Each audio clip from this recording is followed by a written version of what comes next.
In the last 2 episodes of this series, we talked about how to speak smarter in an interview. And if you haven't watched them yet, I highly recommend that you do so before moving ahead, because this is part 3 of the series. In today's episode, I'm going to share with you 10 more phrases that are guaranteed to impress the hiring manager and help you stand out from the competition. Let's get started. Let's go! Coming up with good answers during your interview is one thing, but being able to explain your thought process and show the interviewer how you came up with your answer is a whole different ball game. This is where the STAR method comes in handy. It's a technique used to answer all behavioral interview questions that start with "tell me about a time when." For example, tell me about a time when you worked under pressure, or tell me about a time when you dealt with a difficult customer. The STAR method stands for situation, task, action, and result. Let's take a closer look at each of these letters. S stands for situation. Here you need to describe the situation you were in. What was going on? What was your team's objective? What did your team do?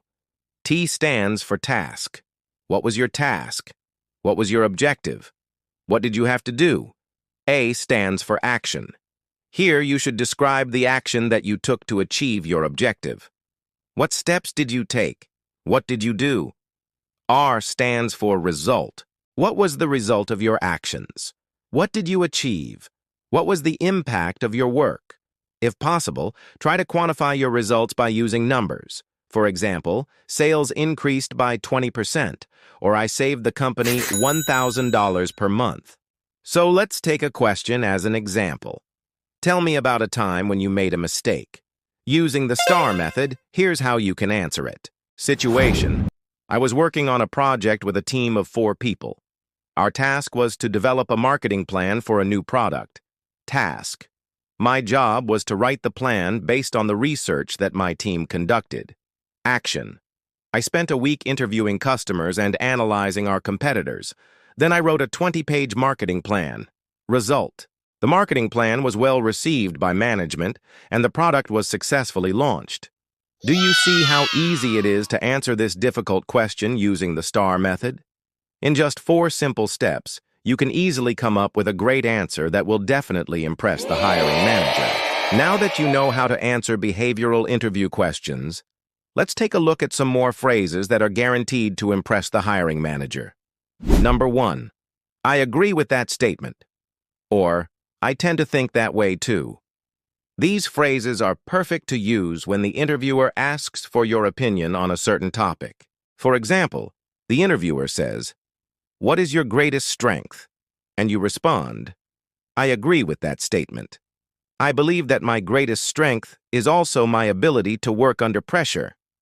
Number 2, that's an excellent question. Or, that's a very good point. Use these phrases when the interviewer asks you a difficult question. For example, why did you leave your last job? To respond, you can say, "That's an excellent question. I left my last job because I was looking for a new challenge where I could learn and grow professionally." Number 3, I would love to. When the interviewer asks you if you would be willing to do something that is outside the scope of the job description, be sure to use this phrase. For example, if the interviewer asks, "Would you be willing to relocate if the company transferred you to another city?"